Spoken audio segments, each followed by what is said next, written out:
Саламатсыздарбы, эфирде кайрадан маанилүү маек. Бүгүн бизде конокто Кыргызстан мусулмандарынын Азирети муфтии Максат ажы. Биз менен болуңуздар.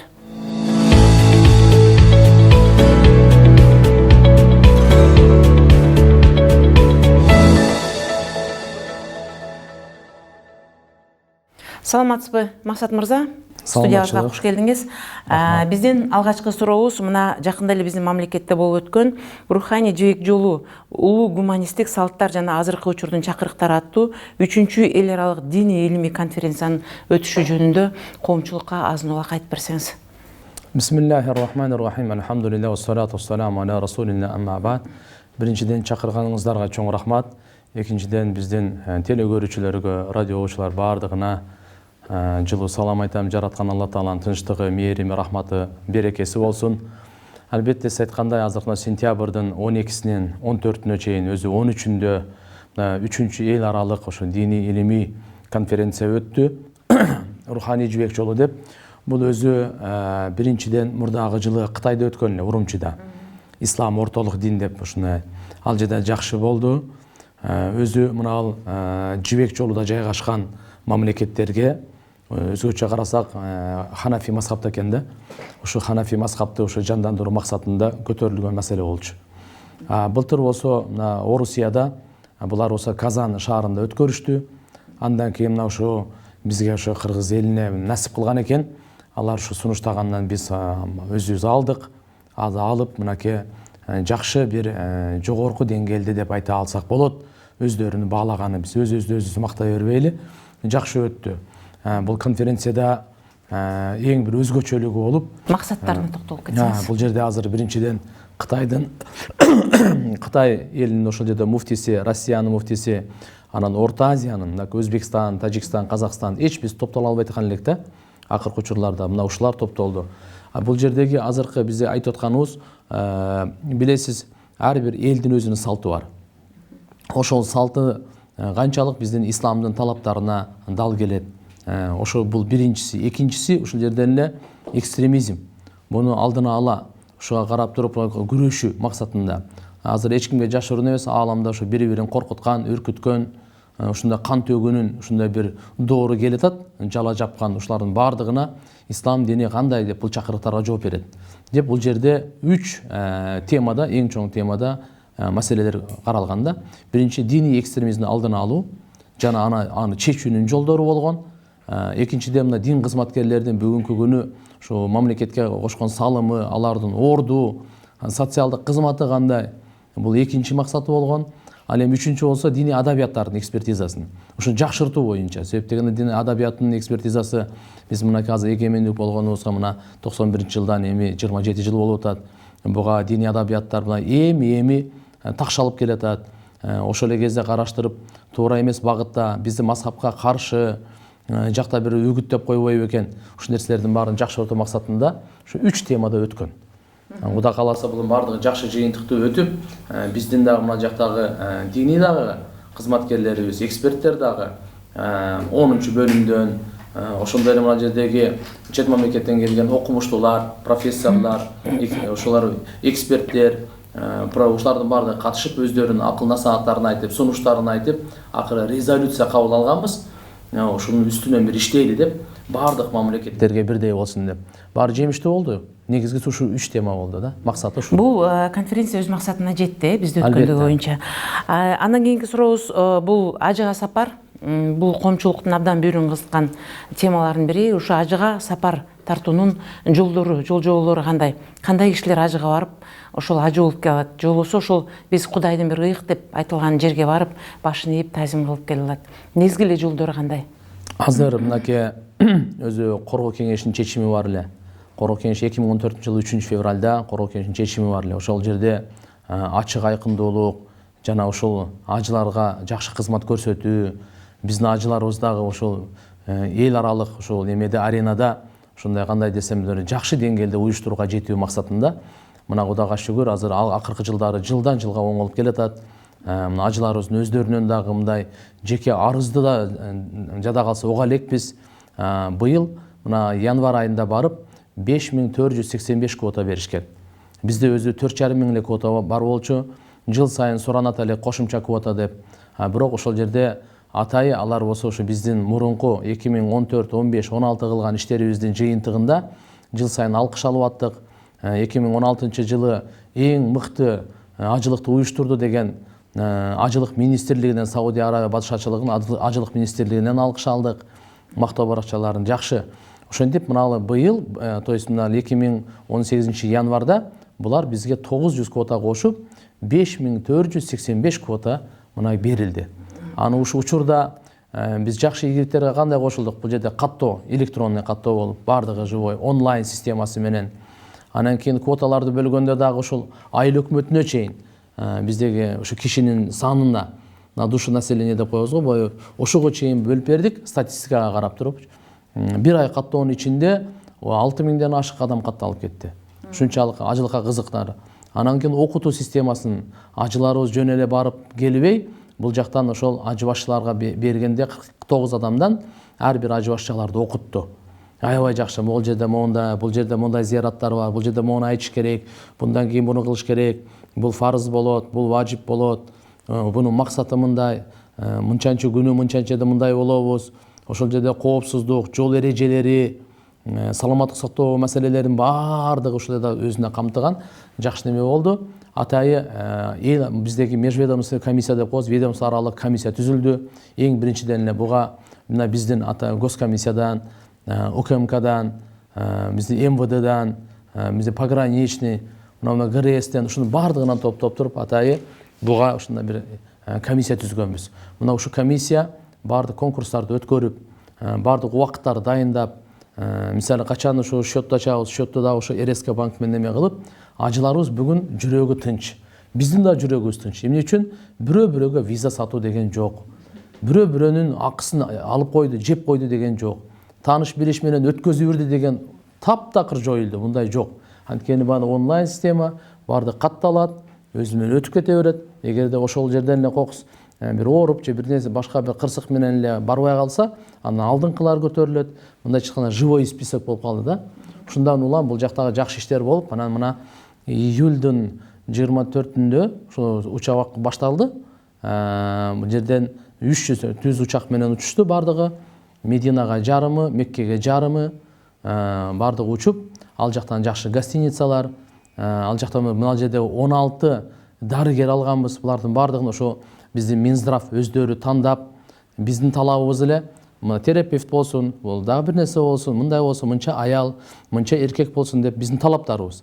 Бирок өздөрү тандайт кимди. Кандай кылып алар дагы өзү ушундай конкурс өткөрүп, тестирование өткөзүп, карап, жөндөмдүүлүгүн карап, ушундай кылып бир 16 кишини берди. Алардын бардыгы бекер барып келет. Бардыгына өзүнө жараша кичине чыгашалардын көтөрө турган жерлерибиз бар.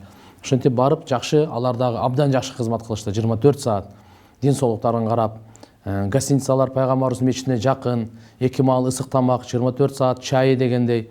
Автобустар дагы мынакей 2017 жылкы автобустар кенен, баардык ушул немелер себептеген күн ысык болот да, билесиз, 45-50 градус. Вот ошо салкындап, баардык жүктөр ошол эле автобустун өзүнө бата турган. Ушундай нерселердин баардыгын Меккеде да гостиницалар жакшы болуп ушунда өткөрүлдү да. Мындан келди. Буга чейин ажыга сапарда абдан чоң коррупция бар деген нерсеге чекит коюлду. Мындан кийин баардыгы ачык айкын болот. Эми ушул ажыга сапар тартууда менин билишимче бул бир барган адамдар, эл өкүлдөрү, же болбосо ошол эле биздин өкмөттө иштеген адамдар, же болбосо колунда бар адамдар бир нече жолу кайра барышкан учурларды көрөбүз. Анткени ал жерден алар өздөрү далилдеп, сүрөткө түшүп, салышып, кандай ажылык кылып жатышканы, эмне кылып жатышканы жөнүндө маалымат берип турушат өздөрү. Бул жерде бир ушундай талап жокпу? Ажыга бул бир эле жолу барыш керек, бир эле жолу сыйыныш керек. Эгерде ошол кишинин ашыкча акчасы болсо, кийинки учурда кедей кембагалга, же болбосо көп жыл ушу бизге динге кызмат кылган адамдарга, же болбосо бир кары картаң ушул ажыга барсам деп эңсеп жүргөн колунда жок кишилерди жөнөтүү, бул өзү барып келгени менен барабар болот деген бир сабак талимдер жокпу бизде? Анткени деген ошол кишилердин кайра барып келиши менен ажылык сапардын деңгээли түшүп жатат, же болбосо баркы кетип жатат деген ойлорду айтылат. Буга мен мындай деп жооп бермек элем да. Кур'ан-ы Каримди жараткан Алла Таала өзү ошо ажылык сапарына жол тартууга мүмкүнчүлүгү бар кишиге гана милдеттендиртет да. мисалы бирөөнүн кембагал болсо же оорукчан болсо же жол аманчылыгы жок болсо анда ага парыз эмес, то есть милдеттүү эмес, аткарбай койсо күнөөкөр да болбойт. Каражаты жок болсо да барбай койсо болот. Эми буга ким барыш керек? Каражаты бар. Ким барыш керек? Ден соолугу макулданган, мисалы позволять эткен. Ким барыш керек? Ошо жол аман, азык Кудайга шүгүр. Эгер самолет болбогондо, анда биз жол менен барбайт элек, Сириядагы согуш менен. Мисалы анда милдеттүү эмес болуп калат эле да. Ошо жол мүмкүнчүлүгү бар, каражат мүмкүнчүлүгү бар, ден соолук мүмкүнчүлүгү бар, ошого гана милдеттендирди. Эми мисалы туура айтасыз, сиз кайра барган башкаларга ушундай ажиотаж болуп, ажыга барам дегендердин саны көп. Бир да бар электер дагы бар. Бизде кезекте бүгүнкү күнү былтыр январда жазылган 1500 киши кезекте турат азыр. Барбай калды да. Ага мен сизге кошулам. Ушундан улам 3 жыл катары биз жыл сайын айтып келдик. Туугандар, ким ажыга бир жолу барып келген болсо, экинчи жолу баруу милдеттүү эмес. Сиздерге жыл бою умра, кичи ажылык деген бар. Мына азырда эле кичи ажылыкка барса болот да. Ошо умрага барып келгиле деп. Ошондон улам кыйла биз маселелерибизди чече алдык. Анан экинчи жолу барып аткан мындай да болот да. Мисалы өзү барып келген. Бирок азыр эми аялымы же кызым алып барам деп калды. Аялы кызы аны ушу эркек сопровождающий болбосо бара албайт да биздечи. Бунун махрам деген сөз менен термини бар шариятта. Ошол кандай гана аял болбосун, ага бир эркек сопровождающий болуш керек. Ошол аялдын же ошо кыздын же атасы болуш керек, же күйөөсү, же бир тууган агасы, же болбосо ошонун эниси же баласы деген болуш керек да. Ошентип кээ бирлерди, мисалы мурда өзү эле барып келди эле, кийинки жылы апасын алып барып келди. Андан кийинкисин аялын алып барып келди. Кийин кызын алып барып келди. Ушундайлар дагы бар да. Андайларга мисалы шариятта уруксат берет, каттоодо биз да ушуларга уруксат беребиз да. Ушундайлардан эле болуп калат да. Албетте баягы сиз айткандай, өзү барып келгенден кийин өзүнүн айылында ушундай бир аксакалдар, эмгеги сиңген мисалы бар да. Ошолор жөнөтө турган болсо, эки эселеп сооп болот. Буга да макул, бирок кишинин ыктыярында. Ал киши өзүнүн ыктыярында. Мен бирөөнү жөнөтөмбү, же өзүмдүн карындашымды алып барып келемби деген анын өзүнүн ыктыярында да. Бул ажыга дагы колуңда бар болсоң жетесиң деген бир нерсе бар экен. Анда ошол эле мисалы үчүн мен жогоруда айтып өтпөдүмбү, биздин эл өкүлдөрү же болбосо өкмөттө иштеген адамдар байлар бир эки жолу барган жөнүндө далил бар деп. Ошолор бара жатканда ошол акча кайсыл жактан которулуп жатат, каяктан келди деген текшерүү болобу, же өкмөттүн эсеби менен барып жаткандар өкмөт тараптан акча которулса деле алып кете береби ажылыкка? Бизде мындай 5485 квотага Кыргызстан мусулмандар дин башкармасы ушуга жооп берет да. Мына ушуга баардыгы РСКга төлөйт. Ал чөнтөгүнөн төлөйбү же башка бирөөнү төлөттүртөбү? Биз ага эме эмесибиз жок да. Бирөөсү мисалы Россиядан атасына баласы которот. Кээ бирлери болсо достору биригиптир бирөөнү жөнөтүшөт. Кээ бирлерде болсо ушундай бир байлар, спонсору кээ бирлер өздөрү.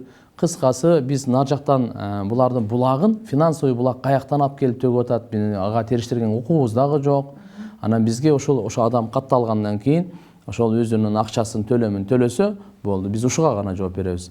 Паспортун алып туруп да УКМКга жооп берип жөнөтөбүз. Алар паспорту жаштакай текшерип берет. Андан кийин элчиликке беребиз. Алар виза коюп берет. Анан калган уюштурган жагын биз көтөрөбүз да. Андан кийинки үчүнчү сурообуз, мына жакында жогорку кеңеште бул маселе көтөрүлүп кетти, таблиги жаамат боюнча. Таблиги жаамат негизи биздин коллективдүү коопсуздук жөнүндө келишим уюму жана Шанхай кызматташтыгы дагы бул нерсе экстремизм, терроризмге байланышкан уюм багыт деп айтылып, муну кошуна өлкөлөр ошол көз карашта карашат экен. Ал эми биздин мамлекетте таблиги жааматты бүгүнкү күндө мен байкашымча бир топ эле белгилүү кишилер дагы жактап жатышат. Алар айтып жатат, бул деген жөнөкөй эле агым. Бул жөнөкөй эле элге даават кылуучу же болбосо элге илимди, дин илимин үйрөтчү эле жаамат, мунун эч кандай коопсуздугу жок деп. Сиздин жеке пикириңиз кандай? Жана бизден Сирияга кетип жаткандардын арасында ушу таблиги жааматтын мүчөлөрү барбы жокпу?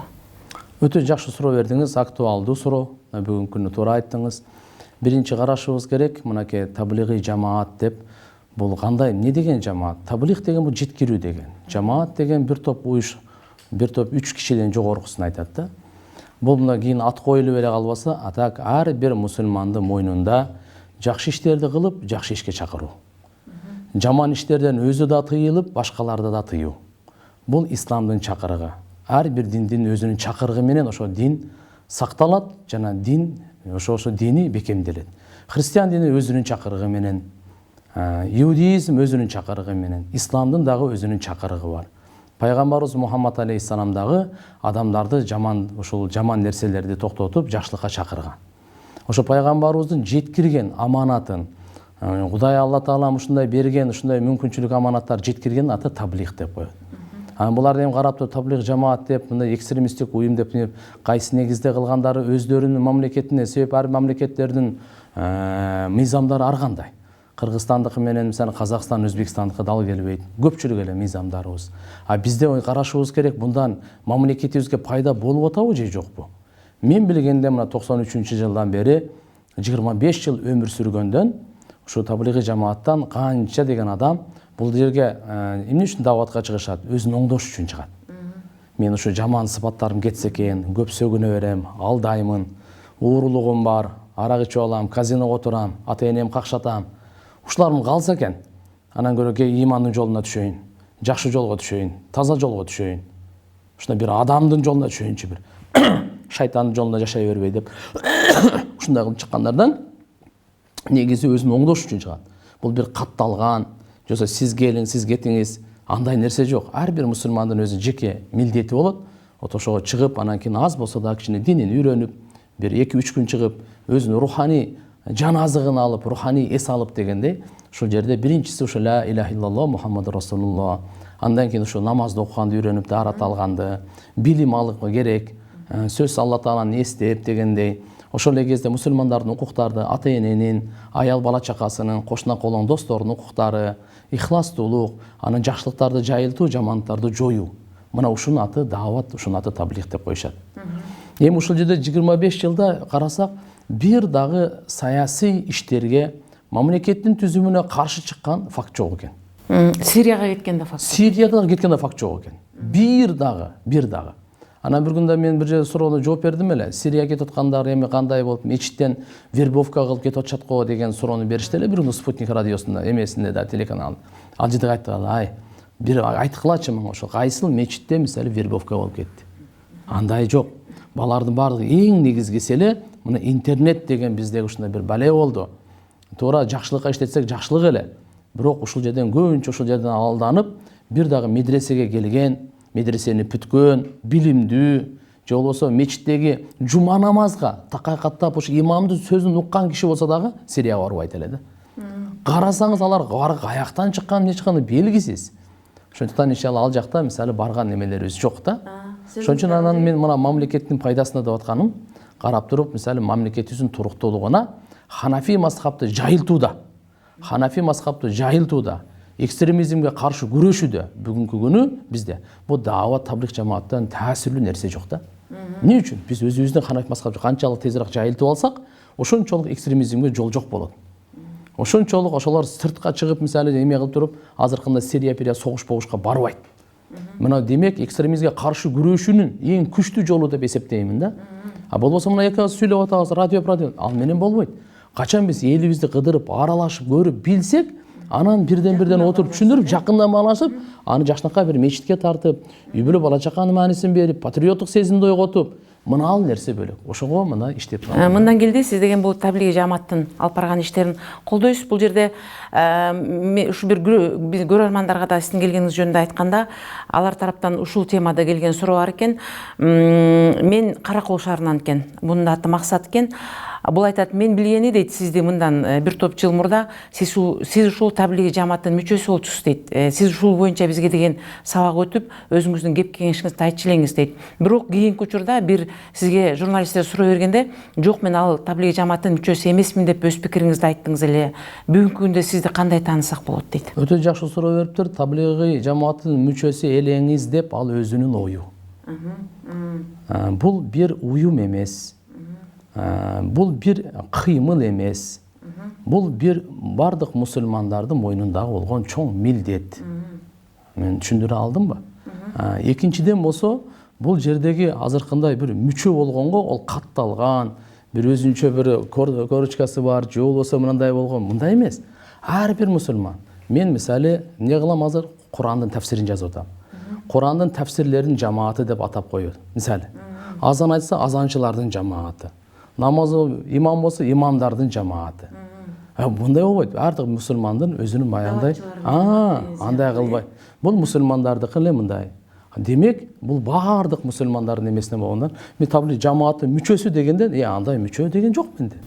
Кандай? Мындан келди ошол коомчулуктун сиз жөнүндө болгон бүдөмөк пикирине чекит коюп, сиз таблиғ жамаат эмессиз, ошону жамааттын мүчөсү деген. Мүчөсү деген эмессиз. Мен даават кылам, таблиғ кылам. Даават деген чакыруу. Таблиғ деген жеткирүү. Мен сизге азыр бир нерсени жеткирип атсам, ушунун аты таблиғ. Жакшылыкты жеткирип атсам, ушунун аты таблиғ да. Таблиғ болуп айтылат, Бул котормо биздин сөзүбүз эмес болуп атпайбы? Бул арабча сөз да. А даават деген чакыруу болот. Чакыруу болот, Максат ажы, бул биз деген бир гана ошол сиз жогоруда айтып жаткан биз деген элди туура жакка багыттап, туура жол берүү деген бул таблиғ деп айткан нерсе менен гана макулдашпастан, биз деген ушул ааламдашкан нерседе жашап жаткандан кийин кошуна өлкөлөрдүн жана ушул мен жогоруда айтып кеткен ШОС, ОДКБ деген сыяктуу биздин бириккен уюмдардын дагы мыйзамына баш ийбиз керек го деп ойлойм. Анткени эртең бир чуу чыгып же болбосо анын Кудай бетин ары кылсын бир нерсе болуп кетсе, Кыргызстанда таблиғ жамааты эркин жүргөн. А биз анын ушундай бир жаман жолго алып барарын билгенбиз деген шектенүүлөрдөн же болбосо коопсуздуктан өзүбүздү алысыраак алып жүрүшүбүз керек. Менимче ушул коомчулук ушу таблиғ жамаатына өзүнүн ой пикирин ар кандай айтып жаткандан кийин биз деле бул жамааттан алысыраак болуп, же болбосо бул жамаатты жокко чыгарып эле башка жол менен деле дават кылсак болот да. Таблиғ жамаат эмес, сиз жогоруда айтып өткөндөй бир кандай бир ынтымак жамааты, же болбосо мусулмандар жамааты, же болбосо иманга чакыруу жамааты деген сыяктуу нерсени түзүү эле. Ошол нерсенин арты менен эле эгерде бул таблиғ деген сөз ошол биздин коомчулукка өөн көрүнүп жатса, жана биздин кошуна өлкөлөр аны кабыл албай жатса, мүмкүн жогоруда сиз айттыңыз, бизден Сирияга кеткендер жок деп. А мүмкүн Өзбекстандан, Казакстандан ушу таблиғ жамааттын артын жамынып алып, Сирияга барып, жанагыдай жаман нерселерди жасап жаткан жарандар бар. Кечиресиз, мындай да. Бүгүн ал эмес, исламдын атын жамынып деле, ислам деген сөз. Эмнеси жаман? Сиз мусулман да, мен мусулман. Мына ушу мисалы карап туруп, ислам деген атты азыр кандай жаман аттуу кылып, мына Сирияда, ал жактагына Ливия, баардык жерде кандай жаман аттуу кылып атат. Ат жаман аттуу кылган менен жаман аттуу боло бербейт. Буну жакшы түшүнүп алышыбыз керек. Ол жараткан Алла Таала өзү сактап койгон. Биз канча жолу айтабыз, ислам тынчтык дегендин маанисинде. Бирөө мисалы ошондой исламдын атын жаман аттуу кылып, жамынып алып, туура эмес кан төгүү кылып атса, ага мындайча осуждать этип айтып атабыз. Бул исламга тиешеси жок. Куддун ошондой эле бир неме кылса, анын таблиғка тиешеси жок. Анын эрежеси бар. Мисалы бирөө саясатка аралаштыбы? Жөн эле мисалы кандай исламды жамынып же таблиғ жамынып, анын тиешеси жок деп айтып атабыз. Куддун ушундай эле. Биз мына жердеги биздеги азыркы ханафи мазхабты, өзүбүздүн динибизди бекемдегенде, жаштарыбызды тарбия кылганда баардык жолдорун колдонойлу. Мына азыркы сүйлөшүп аткан бауырлашыбызды дагы, мындай телевиденияны дагы колдонойлу, гезиттерден дагы колдонойлу. Туура жолго тарбиялаш үчүн, ар бир барып туруп мисалы ошол үйлөрдү зыярат кылып, аксакалдарды зыярат кылып, буларды дагы колдонойлу. Бул мисалы карайлы да бизчи, биздин мамлекетибиз демократиялык жолду тандагандан кийин анда жол болсо аларды карасаңыз, алардын түзүмдөрү кандай. Ошон үчүн мисалы мен ойлойм, мындай салыштырып андай эмес, балким биз келечектеги кыргыз элин, кыргыз жерин ушул жерде сактап кала турган туура, пайдалуу, жакшы ушулардан эмелерди, кадрлар чыгарыш үчүн кандай жолдорду карайлы. Пайдалуу болуп аткан болсо колдонушубуз керек. Зыяндуу болуп аткан болсо токтотушубуз керек. Эгерде фактор ушундай белгилей турган болсо, аныгы менен андай сөз мындай эмелерге бөгөт коюшубуз керек. Буга мен толук макулмун. А бирок мына жердерди карап туруп, эгерде биздики азыркындай мамлекетибизге, элибизге пайдалуу, иманы бекемделип атса, адеп аклагы оңолуп атса, аны бир нерсени айтып кошуп кете турган нерсе да, кой аксагы менен миң. Бир адамдын жеке человеческий фактордуку менен ошол мисалы чоң бир кылып аткан бир иш андай бааланбайт. Мисалы ажылыкты биз потоон таза кылып атабыз. Кокус бир өкө тияктан кокусунан бир нерсе кылып берсе, а биздин баардык ажылык кылганыбыз үстүнө суу себилбеш керек. Мисалы бир депутаттын эмеси менен баардык депутаттарды андай деп айтпайбыз. Бир журналист менен сиздер эмесе, бир журналист туура эмес кылып койсо, баардык журналисттер андай эмес. Вот өздөрүнүн бул функциональный милдеттери бар. Ошондой эле дин кызматкерлери, бир дин кызматкеринин туура эмес жасаган кадамдары үчүн башкалар жооп бериш керек. Сөзүңүзгө аралжы, бул жерде дагы бир биздин окурмандардан, көрөрмандардан келген суроо экен. Бул мечитте иш алып баруу. Мисалы үчүн биз негизи эле пенделер кыйналабызбы же сүйүнөбүзбү же бала төрөлүү же келин алабызбы ушул мечит мындай келде бир Кудайдын үйү катары ошол мечитке барсак биз Кудайга жакыныраак барып калган сыяктуу эле мечитке барабыз. Ошол учурда дейт биздин мечитке барганда мисалы үчүн дем салып бериңиз же болбосо мен ушундай кыйынчылык башыман өтүп атат деген нерселерге дейт атайын мечиттердин биздин Борбордук мечиттин ичинде дагы дейт ставкалар бар дейт. Сен мынча төлөйсүң, мынча бересиң деген. Мүмкүн дейт ошол адам эми бизде ар кандай болот да мүмкүн чөнтөгүндө бир тыйыны жок эле ошо Кудайдын үйүнө барып бир жакшы сөз уксам, жакшы бир нерсени билсем деген максат менен кирет дейт. Бул кандай түшүнсө болот? Эмне үчүн ошол мечиттин ичинде атайын акчалар суралат деген оюн айтыптыр биздин көрөрман. Бул боюнча сиздин пикириңиз кандай? Жакшы, буларга жооп берип кетейин. Биринчиден, бул биздин имамдарыбыз, ошол жердеги мечитте кызматкерлер, сопулар деген бар, атайы дем салган. Булардан дагы мындай атайы ставка койгонго мен кошулбаймын. Мүмкүн кокустан мына азыркында бирөө келип калгандагы бирөөсүнө жолугуп калган, ага акча керек болуп айтып койсо, анан бар ставка бар экен деген мындай жок. Сиз жогоруда айткандай эле, жана бир карын майды бир кумалак чиритет деген сыяктуу. Кыргыз эли буга эч качан мындай мынча акча берсең, жаназаңы окуп берем. Мынча акча берсең, уулуңа нике кыйып берем. Мынча акча берсең, сен ооруп атат экенсиң, дем салып берем деген таптакыр бул жок нерсе. Азыркында биринен сен кокустан эле бир чыгып калбаса, мен өзүм учураган да жокмун. Мага мындай мисалы кат менен кайрылган да жок. Эгерде ушулар кат менен кайрылса, биз ошон үчүн турабыз. Кыргызстан дин мусулмандар башкармасы элдин катын угайлы, элдин ушу факт менен гана качан барган экен, ким дегенге барган экен, ким ошол жерден ставка айтыптыр. Биз ошону чарасын көрөбүз, ошол жерде реагировать этип көрөбүз. Ана мынандай кылып туруп, мисалы ол азыр 2800 мечитибиз бар, бир 3000ден ашык имамыбыз бар. Ошонун бардыгына эме тийип атпайбы? Демек, мага тескерисинче караңыз, 1 сом айлык албай, ушу күнгө чейин, мисалы, азыр эми стипендия алганда 5000 сом. 5000 сом сиз, мисалы, 4-5 бала алууга жетет деп ойлойсузбу? Мисалы, 5000 сомго кимге жетет азыр 5000 сом? Бул дагы ушуга да шүгүр имам фонду аркылуу мамлекетибиз ушу имамдарга кичине жардам болсун деп 1,5 жыл болду. 70 жылдан бери биздин канча имамдарыбыз 1 сом айлык албай эле, соцфонд пенсия албай эле, ушу Кудай үчүн ушу кызмат кылайлы деп өлүп калса ошону жиркенбей кирип жууп, сасып кеткенден бери жууп бардыгын.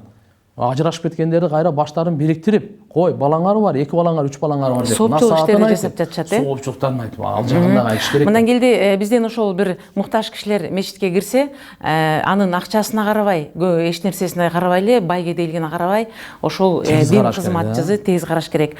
Дагы ушу көрөрмандардын келген 1-2 сурообуз бар, ошого да көңүл буруп кетсек, бул деген Чүй областынан Эрмек деген бала экен. Мен бир сиз жөнүндө бир имиш уктум эле дейт. Бул нерсе дейт элди аралап жүрөт. Сиз ушуга да бир өзүңүздүн пикириңизди айтып чекит коюп кетпейсизби? Экс өлкө башчысы Атамбаевка сиз кезигип, ал жөнүндө бир ооматтуу түш көргөнүңүздү айтып бергениңиз дейт. Ал ооматтуу түштө Атамбаевдин кайра эле президент болуп келери жөнүндө айтылып, ал киши сизге чоң бир белек берген экен. Бул сөздүн канчалык чындыгы бар дейт. Муну мен билбейт экем. Мен эмедеги 2015 жылы 15 жылы түш көргөн элем. Ошо түш көргөн эме эле ушунча түш боюнча айтылып калды. Ошо бир түштө Рамазан айында болчу. Ошо түш көрүп эме кылып жатсам, түш көрүп калдым, карасам, Алмаз Шаршеновичтен ошо бут кийими алдыңкысы, алды жагы ачылып калган экен мындай. Анан кийин бул эмне болуп калды деп анан мен алып кагып 2015 жылы. Кийин мен тууралуу буну жорусам түштү. Мен тууралуу бир адамдар туура эмес маалыматтар жеткирип жала жапкан экен. Жала жапкандан кийин мен анан кийин айттым. Өзүнүн ошо Алмаз Шаршенович мындай болгон, мындай десем, ошол жерде сүйүнүп анан кийин курсант болуп, ыраазы болуп, жакшы экен Кудай кааласа мынакей ошо диний саясаттагы белгилүү Кудай кааласа биз дагы бир жакшы бир салым кошот экенбиз деп ошондой неме айткандан кийин анан белек берген. Анан кийин кайра келип мындай болот дегенде болот, мен билбейм. Жакшы болду бул сөздүн биз жыйынтыгын чыгарып койгонубуз. Анткенде бул жерде тиги баланын айтымы боюнча көргөн түштө сиз айтыптырсыз, Алмаз Шаршенович, сиз деген апа-апакай ат минип, ал аттын канаты бар экен, өйдө көздө учту. Мындан келди сиз кайра экинчи жолу президент болушуңузга жол ачылды. деп айтылган нерсе экен. Мунун чындыгын айтып туура кылдыңыз элге.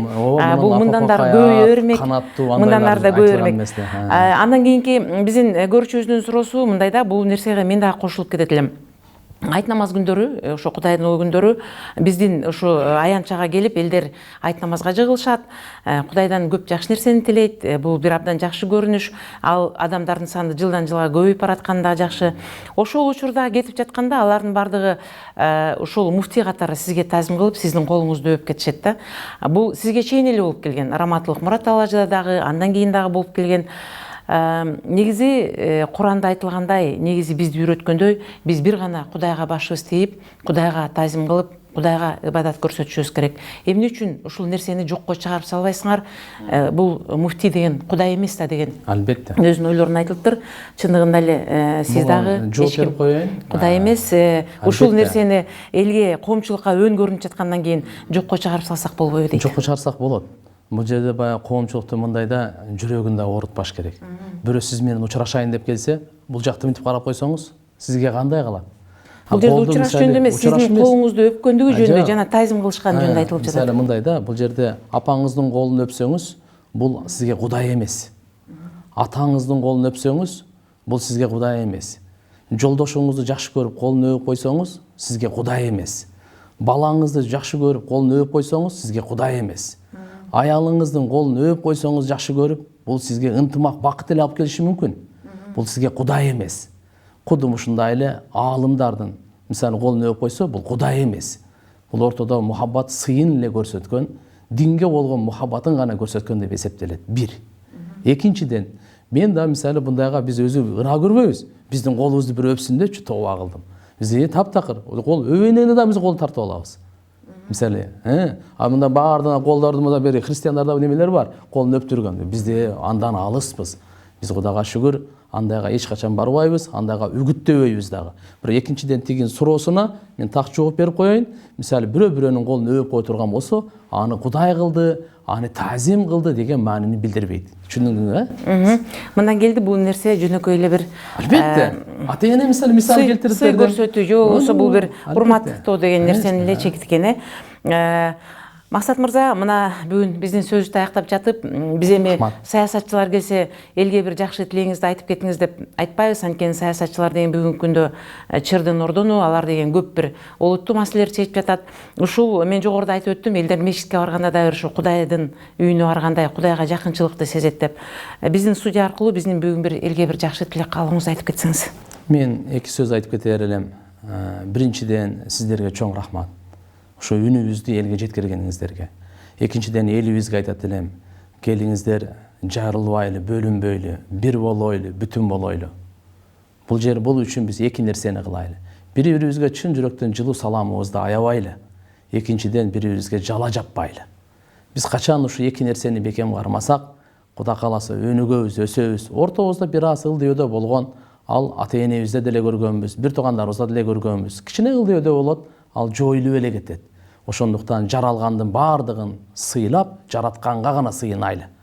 Жаралган мейли, ал Манас атабыз болсун, көк болсун, элибиз, ала тообуз болсун, мурдагы президенттер, мурдагы муфтилер болсун, ким гана болбосун, баардыгы сыйга ээ. Кандай гана болбосун, бизди жаман көргөндө дагы сыйлайлы, жакшы көргөндө дагы сыйлайлы. Өзгөчө Кыргызстанга келген чет мамлекеттик конокторду сыйлап, аларга меймандостугубузду эч качан беришендерибизди унутпай, Кудай кааласа жакшыны айта берсек, жакшы болобуз. Жаман дей берсек, анда жаман болобуз.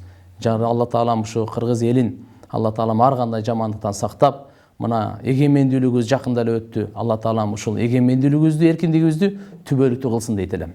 Рахмат чоң. Чоң рахмат, маеңизге мындан ары дагы убактыңыз тар экен, биз сизди абдан көпкө күттүк. Биздин эфир аркылуу коомчулукка ушундай бир күмөн нерселерди, же болбосо элди бир бүдөмүк ойго салган нерселерди тактап айтып келип берип турушуңузду чакырабыз. Рахмат, болуңуз. Чоң рахмат эже.